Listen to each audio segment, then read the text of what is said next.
สบายดียามเศร้าพี่น้องเอ้ยฝนตกเบิดคืนพอ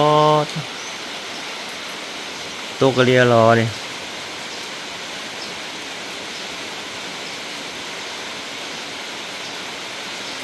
ตกแท้ตกว่าพี่น้องเอ้ยโหน้ำป้อเต็มทีเลยน้ำในกระบ้านพังแล้ว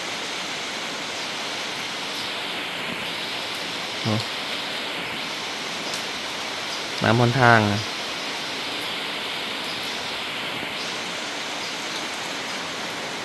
คนแท้คนว่าลีรอตกแต่ว่าเที่ยงคืนบ่น้ำเที่ยงคืนป้อคนแห้งบางรู้นี่อีกกระเดือนมันไปที่มันแห้งหลายมันรู้มีบ่งอยู่มาไต่ที่อยู่บ่อย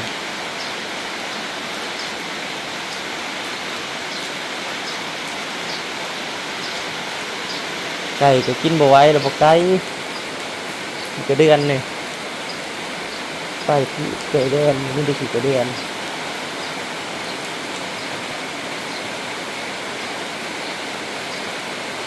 หลอดมีน้ำเต็มพังอยู่หรอก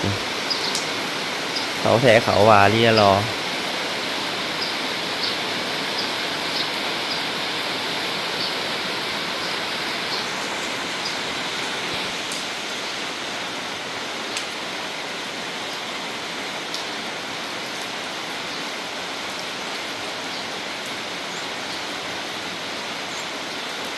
ตกแท้ตกว่าลีได้พี่น้อง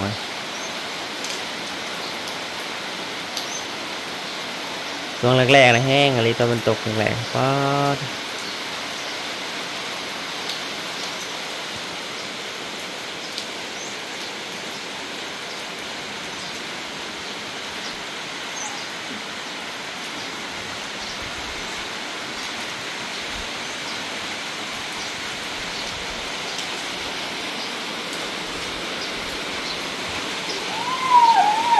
เนี่ยค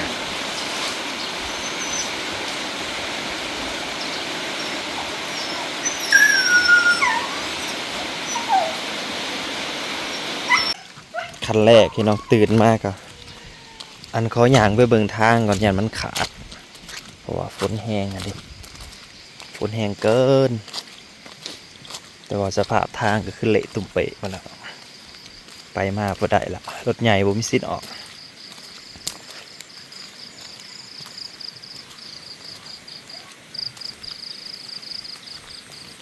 ทางนี่เละครับเป็นหยัง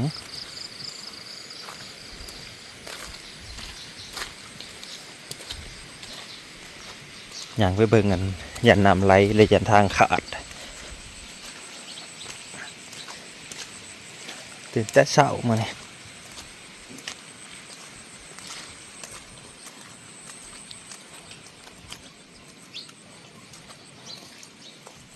เละเบิดทนทางสภาพเละตุ่มเปะเบิดเลยไปมาบ่ได้แบบนี้ไปมาบ่ได้แบบนี้มอนี่ก็อยากไปนำโมอิโกะ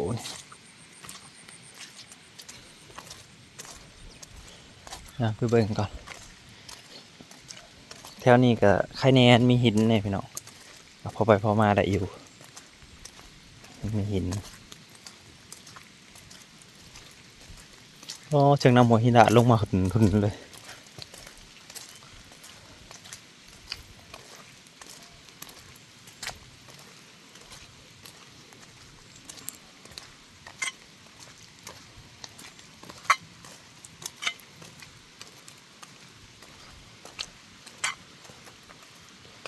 ล้นอยู่บนเล่นได้มันบ่ล้นก็หลอดไปอย่างแต่มันล้นว่าเขาก็เป่งลงทางอื่นเป่งลงสนพูดอยู่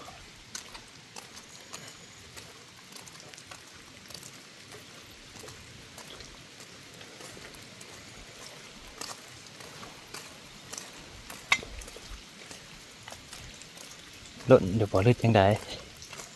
คือสิบ่ล้นดอกหลอดอยู่หลอดไปอยู่หน่อยเดี๋ยวยันมันล้นนะถือว่าหลอดไปไหลลงพุ่นไหลทันอยู่แสดง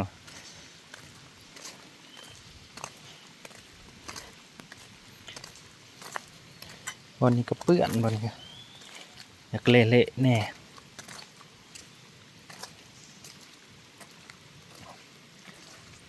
ปอด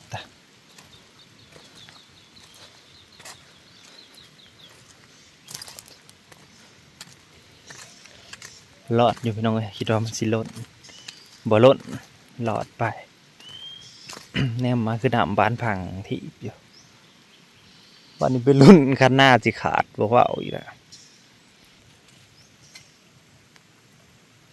น้ำจะท่วมทางแล้ว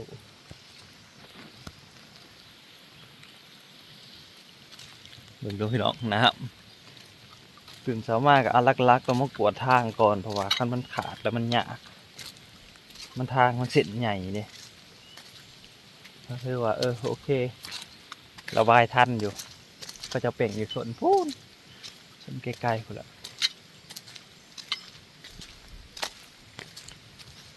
มันมีปัญหาไงหลอดไป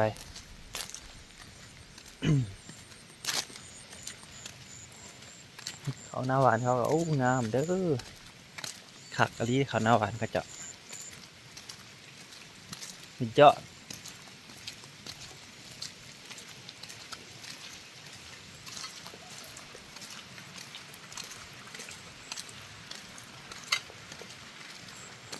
พ้นหยุดตกก็สิไข่อยู่ดอกแต่ว่าพ้นมันบ่หยุดตามพายุเขาตั้งแต่เขาฮอดวันที่7คือสิบ่หยุดง่ายๆนะพ้นนะเบิ่งทรงแล้ว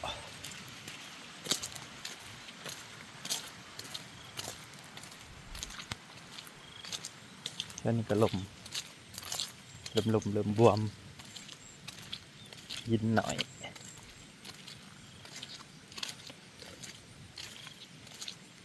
ตัวนี้แทบบ่มีหินเลยนะบวมแล้ว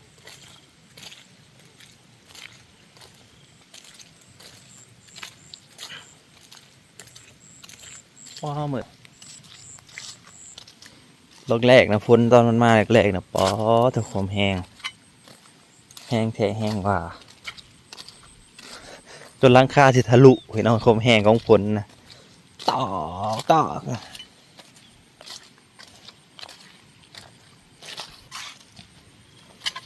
นี่ทางรถไถเขาเที่ยวมันก็เลยเละตุ้มเปะกันมอยเที่ยวเพราะว่าคือสิโพดมาขอเที่ยวอันเข้ามาเห็นหน้าเขาแหละมาขอให้เที่ยวแน่ก็สั่นคันว่าบอแบบว่าคือสิโพดทันเด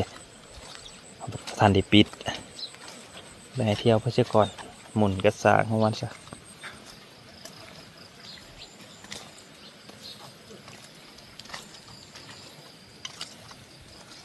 เชียงนำหัวหินหลาดไล่แห้งเลยถึนอยู่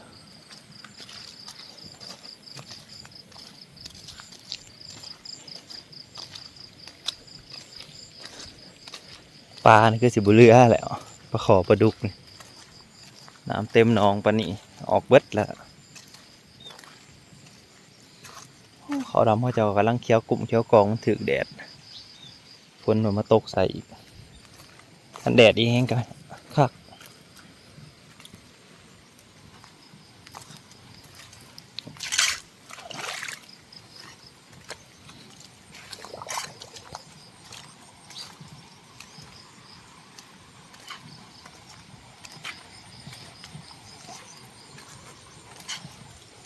มือขีบไปทางนาปา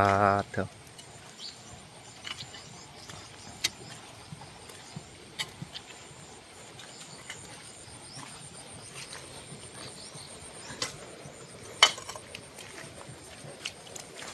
วันนี้ก็จะไปน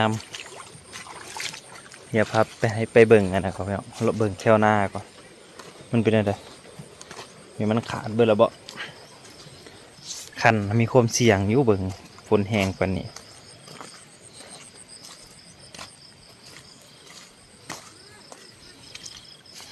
ปีนี้พายุลูกได้เข่าก็โอ้หนักเด้หนักแห้งลูกได้เข่าก็จนว่าเท่าไรมื้อลูกแรกที่มันเข่าก็10 กว่ามื้อลูกนี่เข่าก็เป็น10 มื้อผู้แรกลูกนี่เข่าก็เบิ่ง 10กว่ามื้อคือกันอีก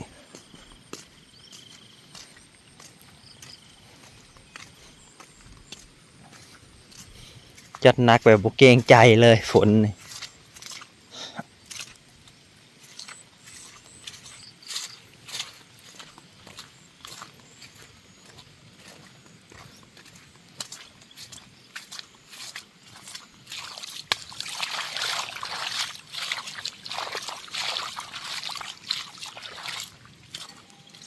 ไก่ก็แซวๆอยู่งัวก็แซวๆอยู่งัวก็จะเปื้อนไหนจักน้อยงัวก็ได้บ่ได้นอนดอกยืนก็อยู่นี่แหละงัวก็ได้น้ำเริ่มจะเปิดแล้วพี่น้องสิขาดอีกแล้วคันหน้าเฮาถล่มแท้อลีรอได้นี่เดี๋ยวช่วงเงินตกใหม่ๆนะโอ้ยน้ำมาไวแถวนี้เลาะยางเบิ่งยางคันหน้าขาดแต่ก็รอดไปอยู่ดอกเบิ่งคือสิรอดไปอยู่ป้านคันหน้าเนี่ยมันเมื่อยเส้นเมื่อยพี่น้องเอ้ยเมื่อยแล้วได้โอ้ยเมื่อยอยู่ดินกับพอแห้ง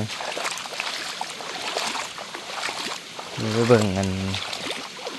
ให้นากระถ่วมมิดอีกแล้ววะผมมีสิทธิ์หายใจเลยมีแต่ถ่วมกับถ่วม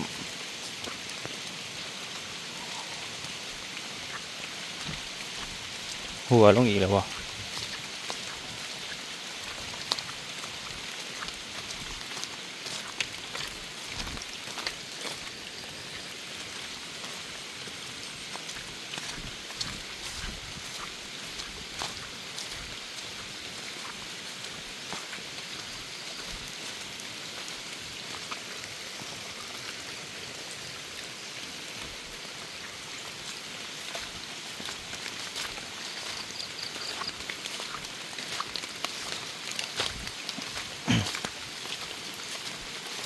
คันขาดกระไรลงคือเก้า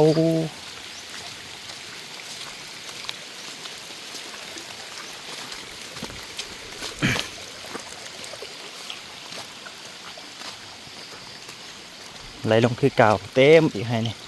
ผมมีสิทธิ์ได้ขึ้นน้ำหมูดอก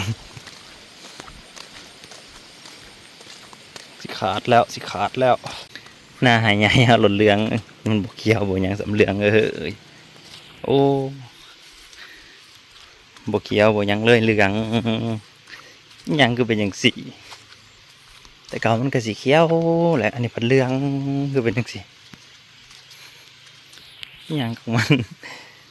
ปีนี้คือเป็นอันนี้คือบุถือปุ้ยถือยังสีหวานปุ้ยกับบได้มีเวลาหวานปุ้ยพ้นนำเขาบได้หวานปุ้ยจ้ะโอ้โหชนะให้ใหญ่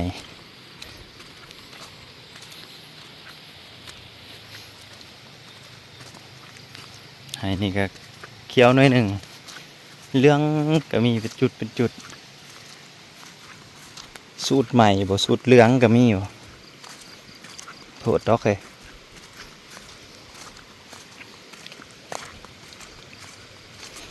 หลอดปลอดภัยพี่น้องเลยผมมีตัวได้ขาดดอกเบิ้งแล้วหลอดปลอดภัยมีตัวขาด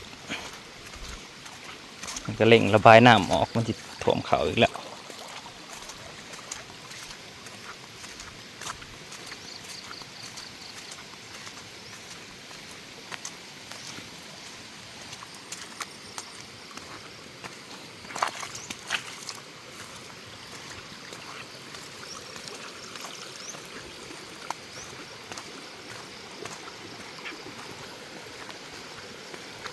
เขานี่ขาดแล้วของเขาอยู่บ่ได้ไปแล้วเขายัง